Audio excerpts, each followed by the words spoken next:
베드로 전서 1장 23절에서 25절입니다.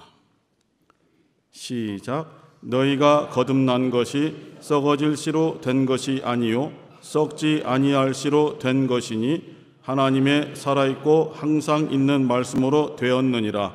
그러므로 모든 육체는 풀과 같고 그 모든 영광이 풀의 꽃과 같으니 풀은 마르고 꽃은 떨어지되 오직 주의 말씀은 세세토록 있도다 하였으니 너희에게 전한 복음이 곧 이 말씀이니라. 아멘. 네, 말씀으로 거듭남에 대해서 함께 나누고 싶습니다. 이 베드로 사도가 거듭남에 대해서 본인의 체험과 본인이 깨달은 것을 이게 짧게 기록하여 우리에게 남겨주셨습니다. 말씀으로 거듭난 것이다라고 이렇게 딱 정의를 내리셨어요. 물론 다른 사도들은 조금씩 다르게 해석할 수가 있겠죠. 보통 거듭남에 대한 성경 본문 구절이 요한복음 3장에 있는 그런 구절입니다. 예수님과 니고데모 함께 대화하는 중에 나온 것이 바로 거듭남에 대한 말씀입니다. 사람이 거듭나지 아니하면은 천국에 갈 수가 없느니라 주께서 말씀하셨어요. 니고데모는 처음 들어보는 니고데모뿐만 아니라 사실 예수께서 말씀하기 전까지는 아무도 거듭남에 대해서, 두 번 태어남에 대해서, 새로 태어남에 대해서 들어본 적이 없는 거예요. 니고데모는 상당한 학식을 갖추고 있고 바리새인 중에서도 상당한 지위에 있고 산헤드린 공회의원이라고 알려져 있을 정도로 모든 면에서 상당한 학식과 경험을 가지고 있는 사람입니다. 그런데도 그 니고데모가 들었을 때에 전혀 생소하고 추측도 안 되는 그러한 주님의 말씀이셨어요. 생각해 보니까 두 번 태어난다? 그러면 제가 다시 엄마 태 속에 들어갔다가 다시 나와야 됩니까? 라고 물어봤어요. 어린아이가 물어본 것이 아니고 상당한 지도층에 있는 율법에 정통하고 여러 가지 학문에도 정통한 니고데모가 이해가 되지 않아서 물어본 거예요. 그 정도로 거듭남은 상당한 충격적인 주님의 메시지였어요. 거듭나지 않으면 결단코 하늘을 볼 수가 없느니라. 물과 성령으로 나지 아니하면 하나님 나라에 들어갈 수가 없느니라. 거듭남이 무엇일까? 그것을 이제 사도 요한이 기록한 거 아닙니까? 그러나 자기의 개인 생각이 들어가 있지가 않죠. 주님의 말씀을 그대로 전한 것입니다. 요한복음 3장은. 주님의 메시지와 니고데모의 메시지를 그가 들은 대로 그대로 자기의 생각을 가감하지 않고 그대로 거듭남에 대해서 이제 기록을 남긴 거지 않습니까? 그런데 베드로는 다르죠.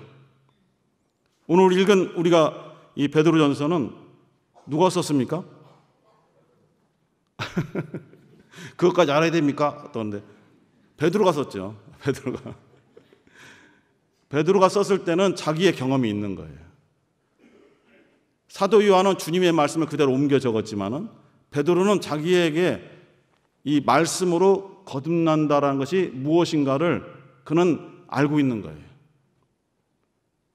우리가 속죄받은 것도 그 위에 보니까 18절에 보니까 너희가 알거니와 너희 조상의 유전한 망령된 행실에서 구속된 것은 은이나 금이나 없어질 것으로 한 것이 아니다. 너희들이 죄에서 자유해진 것은 돈을 내고 자유해진 것이 아니다.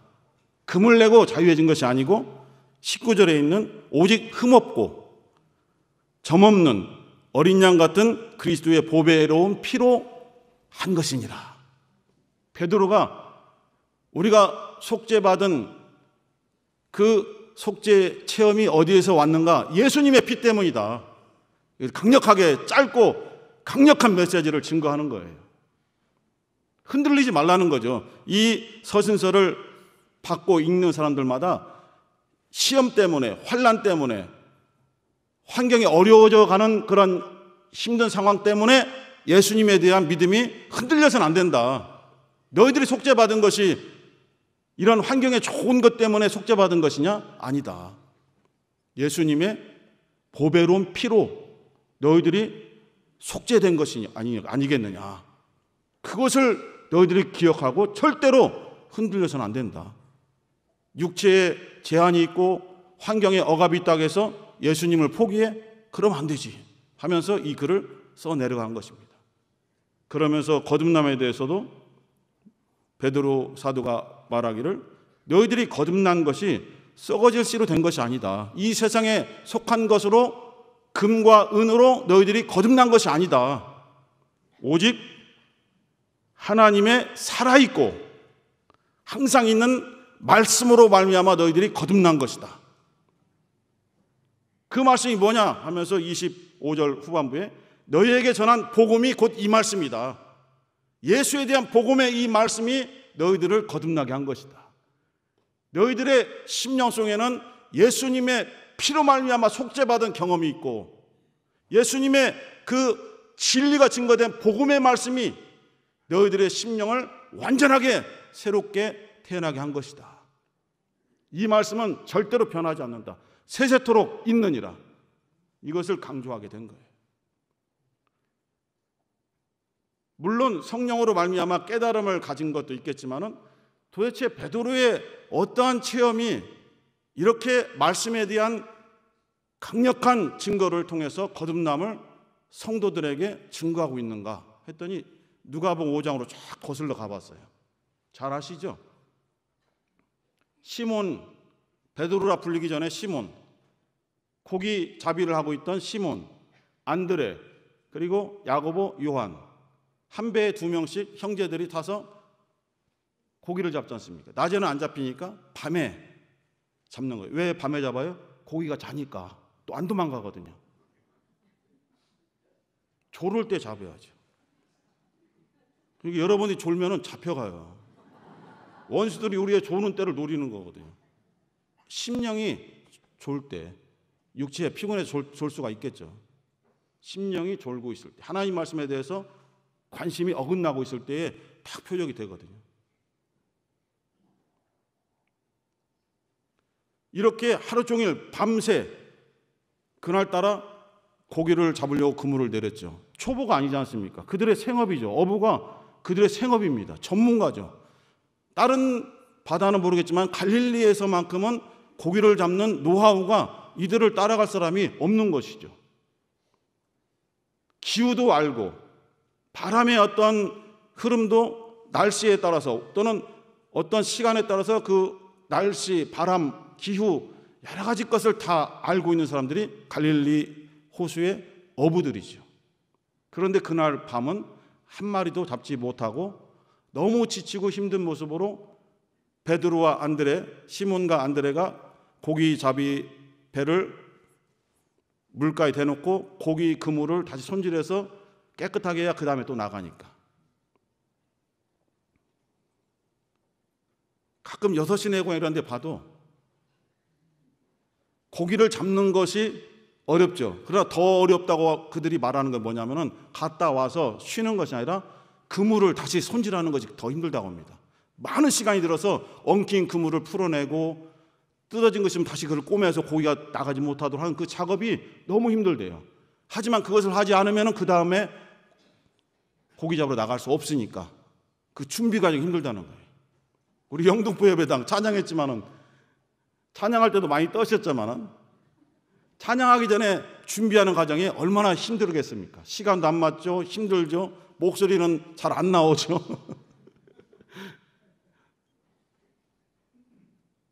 하지만은 그러한 연습과 훈련을 계속 준비해서 오늘 본 예배에 딱 서게 된 것이 아닙니까? 그것처럼 보이는 것을 위해서 보이지 않는 곳에서 많은 노력과 기도와 헌신이 필요한 것이죠.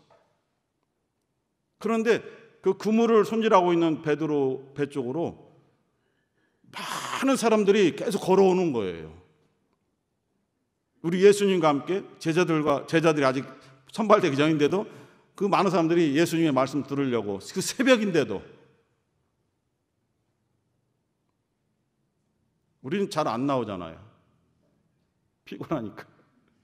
이들은 지금 피곤한 게 문제가 아니에요. 주님의 말씀을 놓치지 않으려고 따라다니는 거예요. 새벽에 계속. 어떤 때는 밥을 먹지 않아도 계속 말씀을 듣고 있는 거예요. 오병이어 보세요.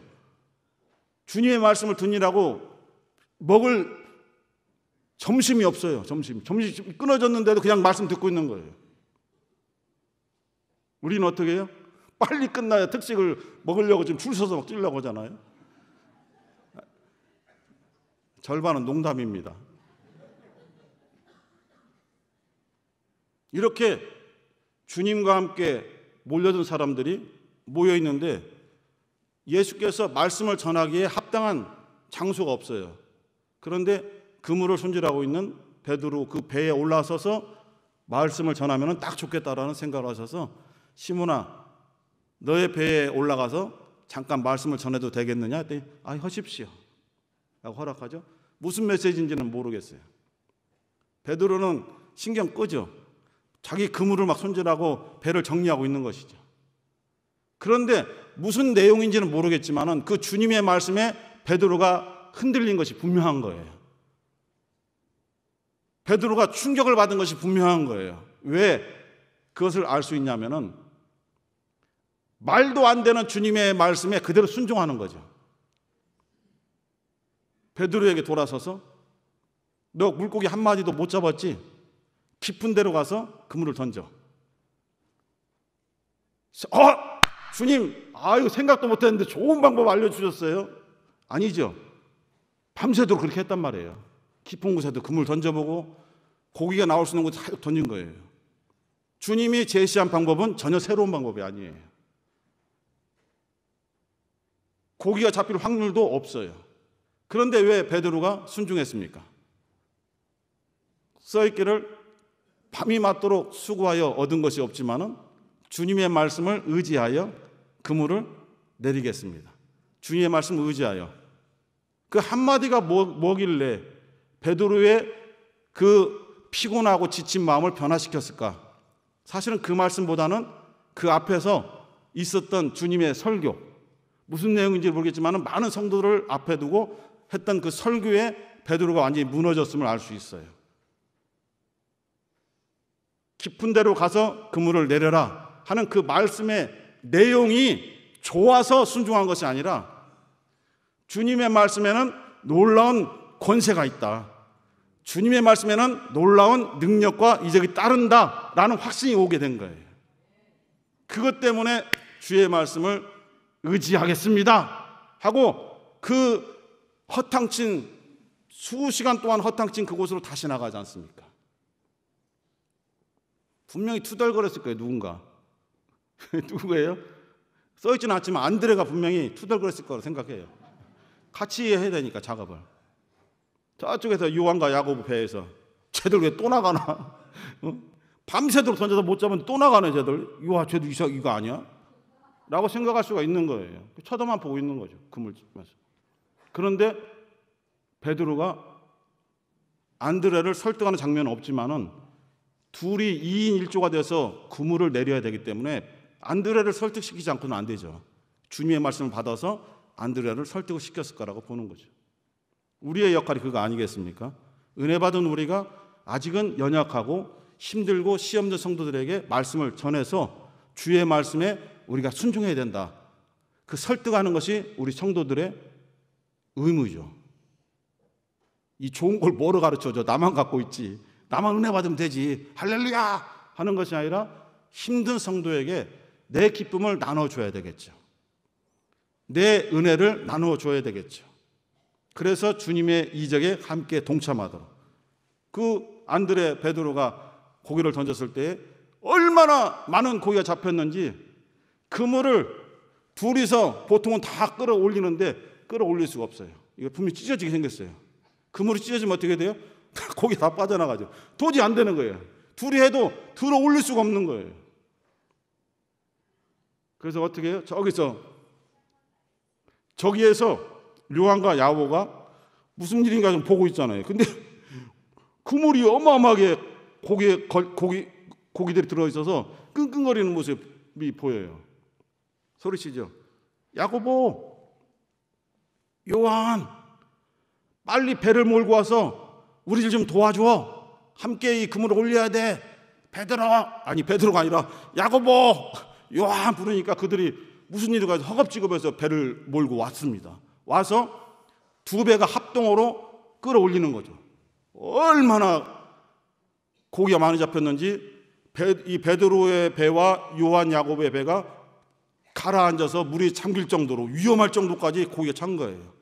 간신히 들어와서 그것을 나누어 가졌겠죠. 이것을 베드로는, 다른 안드레, 요한, 야고보는 모르겠지만은 베드로는 고기가 많이 잡힌 것에 놀란 것이 아니라고 봅니다. 안드레, 요한, 야고보는 엄청 놀랐을 거예요. 이게 무슨 일이냐, 밤새 고기를 못 잡았는데 어떻게 이렇게 많은 고기가 잡힐 수 있을 것인가 하고 눈에 보이는 것 때문에 놀랐을 수 있습니다. 그러니까 베드로는 그것이 아니에요.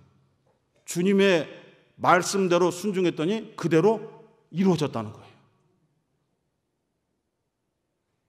우리의 눈에 보이는 놀란 결과 때문에 우리가 은혜 받은 것이 아니라 크고 작고 그것에 관계없이 주님께서 말씀하신 것에 우리가 의지해서 순종했더니 그 말씀 내용대로 이루어졌다는 거예요.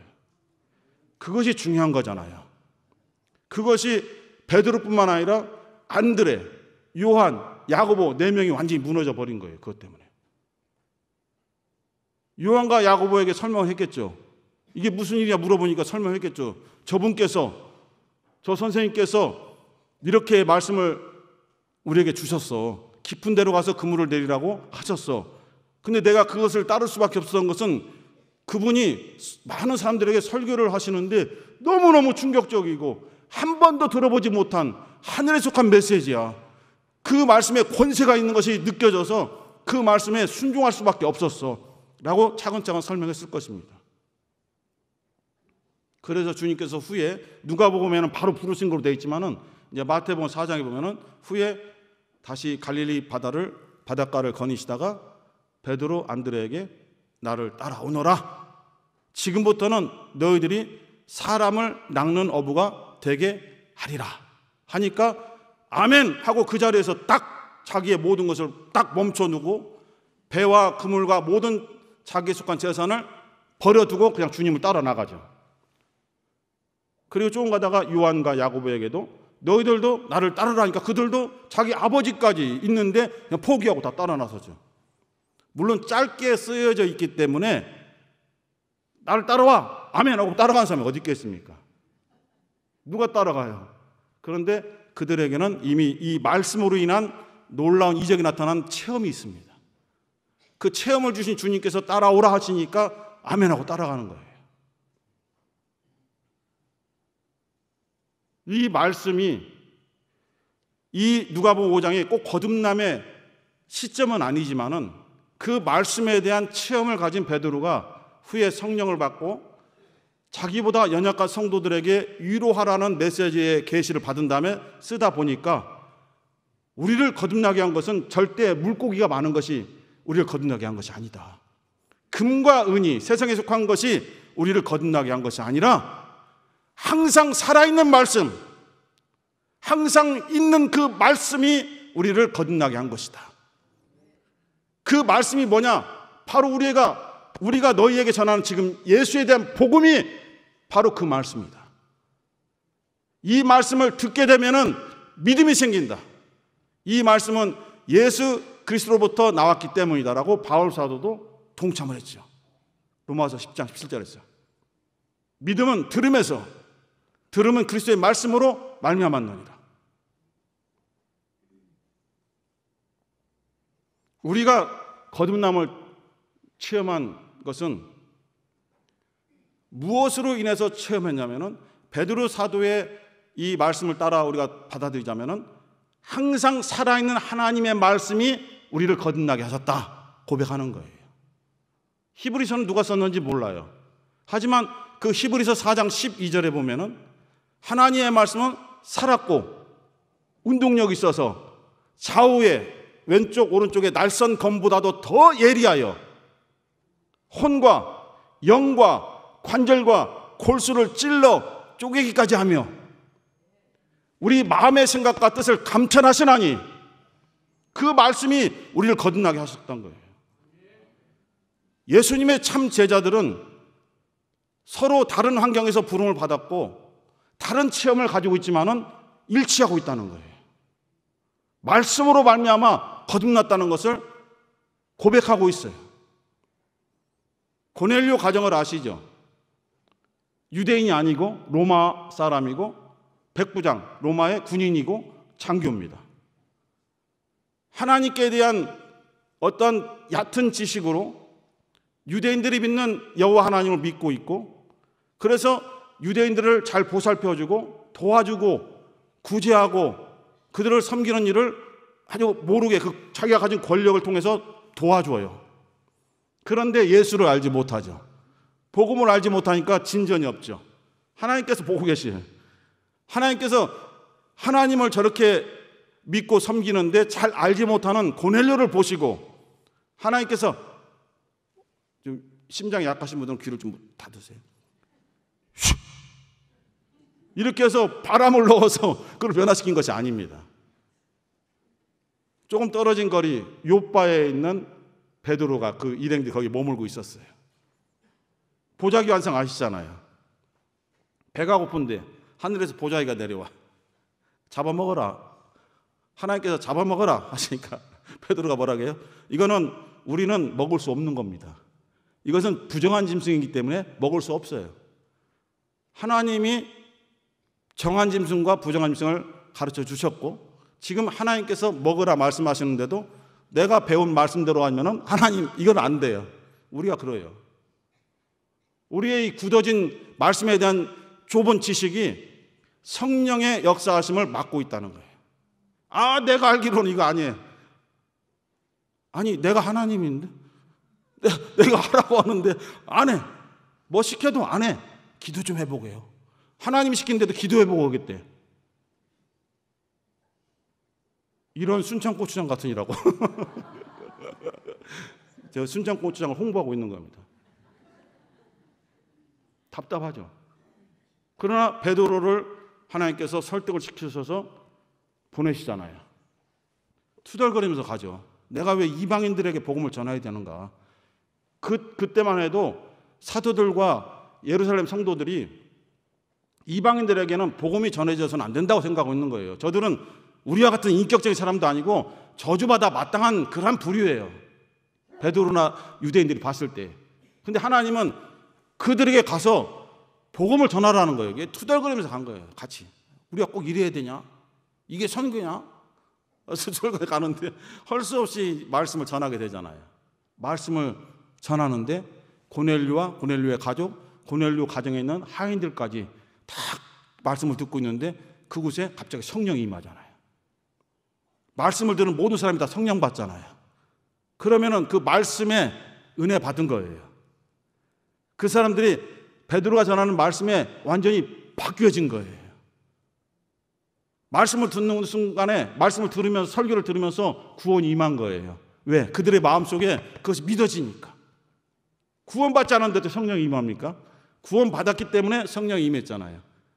확실한 증거가 있기 때문에 이들이 이방인이지만은 침례를 줄 수밖에 없어요. 베드로가 아니 어떻게 이 사람들에게 성령이 임했지? 이방인들에게 왜 성령이 임했지? 이렇게 성령이 나타났는데 우리가 받은 성령과 그 나타나는 현상이 다르지 않네. 그렇다면 우리가 예수 이름으로 침례를 줄 수밖에 없지 하면서 침례를 준 거예요.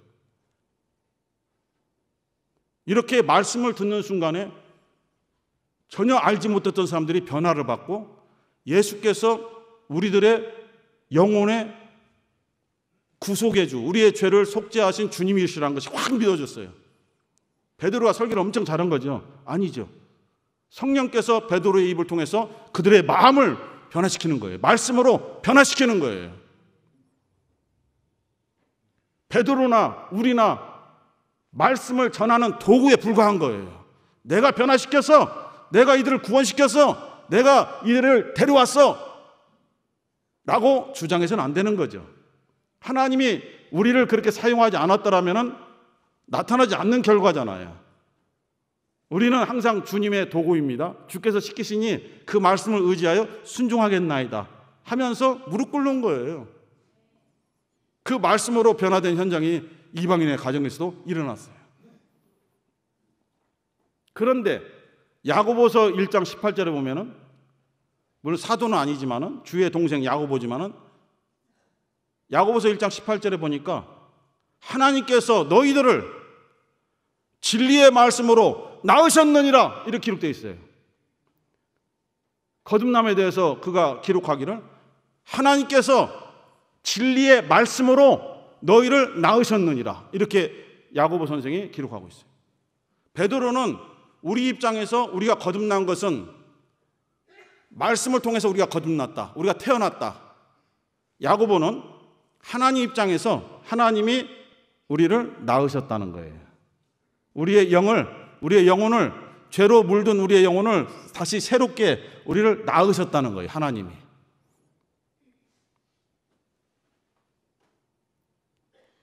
차이점은 다르지만은 공통점이 있어요. 베드로가 전하는 거듭남에 대해서 핵심이 뭡니까? 말씀으로 우리가 거듭난 것이다. 야고보 선생이 말한 핵심이 뭡니까? 하나님께서 하셨는데 무엇을 통해서 우리를 낳으셨느냐? 진리의 말씀으로 우리를 낳으셨느니라. 진리의 말씀은 이 땅에 오신 예수를 통해서만 선포된 것입니다. 어떤 선지자도 진리의 말씀을 증거하지 못했고 어떤 거짓 선지자, 거짓 그리스도도 진리의 말씀을 증거하지 못합니다. 진리의 말씀이 오늘 우리를 그리스도인이 되게 하신 거예요. 성도가 되게 하셨고 하나님의 자녀가 되게 하신 거예요. 그 말씀이 우리를 거듭나게 했는데 변하지 않도록 이것을 지켜나갈 수 있도록 성령께서 딱 인치시는 거예요. 성령이 오시는 거예요. 말씀을 받고 변화되는데 어느 정도 변화돼요? 이렇게? 아니죠. 가던 길을 반대로 가야 되겠죠. 엠마오로 가는 두 제자 기억하시죠? 실패했다고 생각했어요. 예수께서 실패하셨다. 우리를 선동하고 우리보다 앞서가서 우리가 자유를 줄 것이다, 구원을 줄 것이다. 근데 자기가 잡혀버렸네, 십자가에서 죽어버렸네, 우리 잘못 믿었다 하고 돌아가자 하고 고향 엠마오라는 마을로 돌아가시면 안 되지. 돌아갈 때에 부활하신 주님께서 그들에게 나타나시죠. 그러나 그들의 눈을 가려우니 주님인 줄을 알지 못하죠. 왜 실패하느냐? 왜 근심하면서 걷고 있느냐? 예루살렘에서 이러한 일이 있었고 나사렛 예수라는 사람이 그리스도인 줄 알고 따랐는데 그가 결국은 빌라도 법정에서 십자가형을 받고 죽었습니다. 우린 다 포기하고 이제 고향으로 갑니다. 이런 어리석은 자들. 성경에서 이미 말씀했지 않느냐. 그리스도가 영광 받으러 오신 것이 아니라 고난 받으러 오셨다고 되어 있다. 예수께 가르쳐 주시는 거예요. 그러면서 모세의 글들, 선지자의 글들을 하나씩, 자기와 관련된 글들을 하나씩 설명해 주는 거예요. 이 두 사람의 마음속에서 주체할 수 없는 막 어떤 뜨거움이 막 올라오는 거예요. 막 흔들리는 거예요. 몸이 흔들리는 거예요. 이런 말씀을 들어본 적이 없어요. 자기들은 예수께서 왕이 되시면 우리 나라가 자유해지고 우리가 지금 살기 편해지고 다윗의 왕국 같은 새로운 다윗의 왕국이 세워지는 줄 알았다. 그래 따라다녔는데 실패했다라고 생각했는데 주님의 말씀을 듣고 보니까 그것이 아니었던 거예요. 그 말씀들이 들어와서 막 후벼 파는데요. 우리가 영과 혼과 관절과 골수를 찔러서 막 우리를 쪼개버리시는데 감당할 수 없는 거예요. 주님 조금만 우리와 함께 계시죠 하고 자기들이 머무는 방에 함께 모셔서 식사를 나누고 주님께서 축복하시고 떡을 떼어주면서 보니까 주님이 없어져 버리셨어요. 당황하는 거예요. 그러면서 우리가 저분의 말씀을 들었을 때에 우리의 가슴이 뜨거워지지 않았느냐. 그러면 어떻게 되느냐? 말씀을 듣고 우리가 완전하게 변화됐는데 어떻게 되느냐? 고향길로 가냐? 그것이 아니라 180도 돌려 다시 예루살렘으로 가는 거예요. 예루살렘에는 핍박이 기다리고 있어요. 죽음이 기다리고 있어요. 그러나 180도로 꺾어서 가는 거예요. 왜? 예수께서 부활하셨다를 증거해야 되기 때문에 막 달려가는 거예요. 달려가서 제자들에게 두려워하지 마세요. 우리가 부활하신 예수님을 만났습니다. 그분의 가르침을 들었습니다. 힘을 내세요라고 막 전하려고 하는데 이미 다른 사람이 예수께서 부활하셨다 막 증거하는 거예요. 그 방에서. 어떤 여인이 우리가 예수께서 부활하신 것을 체험했어요. 막 증거하는 거예요. 놀랍죠? 왜 주님은 유명한 사도들을 처음부터 사용하지 않고 이름 없는 저 시골에 사는 사람들, 다 지치고 힘들어 포기하고 내려가는 그 사람들을 붙잡으셨을까? 우리가 볼 때는 높고 낮음이 있지만 주님께서 보실 때는 그러한 자를 찾으시는 거예요. 오늘 찬양의 내용이 겸손 아닙니까? 자기 주장을 하지 않고 주의 말씀에 순종하는 것이 진정한 겸손이죠. 쉽지만은 하기 어려운 것. 그 겸손이 있는 자들의 심령을 보시고 그들을 부르시는 거예요. 천한 자를 부르셔서 귀한 자를 부끄럽게 만드시는 거예요. 없는 자를 부르셔서 있는 자를 부끄럽게 만드시는 것이 우리 하나님의 방법이에요. 주님께서 우리를 사랑해 주셔서 그의 생명된 피를 쏟아주셔서 우리가 정말 헤어나올 수 없는 원죄에서 우리가 완전히 헤어나왔어요. 자유해졌어요. 그것으로 끝난 것이 아니라 그 생명의 말씀, 진리의 말씀으로 우리를 거듭나게 해주셨어요. 새로운 삶을 살게 된 거예요. 보라, 이전 것은 지나갔으니 새 것이 되었도다. 누구든지 그리스도 예수 안에 있는 자들은 새로운 피조물이다. 새 생명을 주셨어요. 우리는 변화된 생명을 가지고 있는 것이 아니라 전혀 이 세상에서 얻을 수 없는 주님이 주신 거듭난 새로운 생명을 주님께로부터 받은 자들입니다. 할렐루야.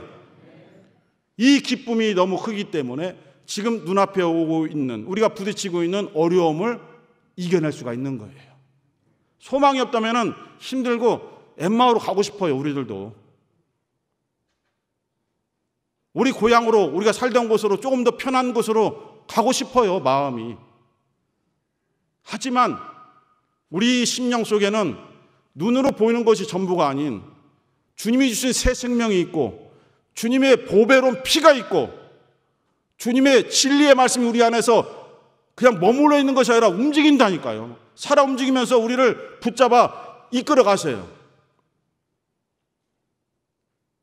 나사렛에서 살고 있던 귀한 처녀 마리아가 무릎을 꿇잖아요. 저는 주님의 계집종이오니 주님의 그 말씀대로 제게 이루어지사이다. 자기를 쓰시겠다는데, 우리를 주의 말씀의 도구로 사용하시겠다는데 우리가 무슨 배짱으로, 무슨 교만함으로 거절할 수 있겠습니까? 그러한 은혜 받은 우리 성도들이 오늘까지 이곳에 함께 동참하고 있는 겁니다. 그래서 기쁜 거예요. 골목길 지나갈 때면 우리를 짜증나게 바라보는 시선들이 있고 뭐라고 또 앞에 좀 방송용어가 하니까 부렁대는 어떤 글이 막 말도 들리지만은 흔들리지 않는 것은 주님의 말씀과 주님의 생명이 우리 안에 딱 주인 되셔서 우리를 인도해 가세요. 막 딱 붙어서 안 떨어져요. 주님께서 우리를 붙잡으신 것도 있지만 우리도 주님을 꽉 끌어안는 거예요. 주님, 저를 두고 가시면 안 됩니다 하고 주님을 딱 붙잡는 거예요. 주님께서 우리를 꽉 붙잡아요. 함께 가는 거예요. 연합, 하나. 이것이 우리 개혁교회의 모습입니다. 사랑하는 성도 여러분, 먼 예배당에서 함께 예배드리는 우리 성도 여러분, 유튜브 통해서 해외에서도 보시는 분들 계신다고 알고 있습니다. 함께 갑시다. 아버지 집에 진정한 평안과 쉼이 있는 곳, 그러기 위해서 우리가 눈앞에 있는 고난을 피하지 맙시다.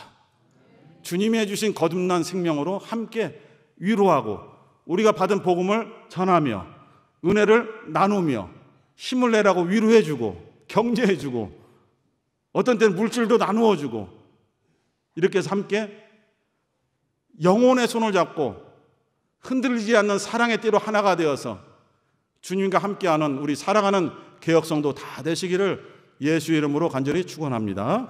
함께 기도하시면서 우리에게 예수의 피로 속죄한 체험을 주셨고 주님의 진리의 말씀으로 거듭나게 해주셨사오니 우리 모두 정말 주님께 대한 그 감사를 배신하지 않고 끝까지 주의 말씀을 의지하며 주의 말씀에 순종하는 우리가 되게 도와주시옵고 주의 말씀의 도구로만 사용하여 주시어서 우리는 늘 주님 앞에 겸손하게 도와주옵소서. 주여 한번 부르시고 기도하겠습니다. 주여!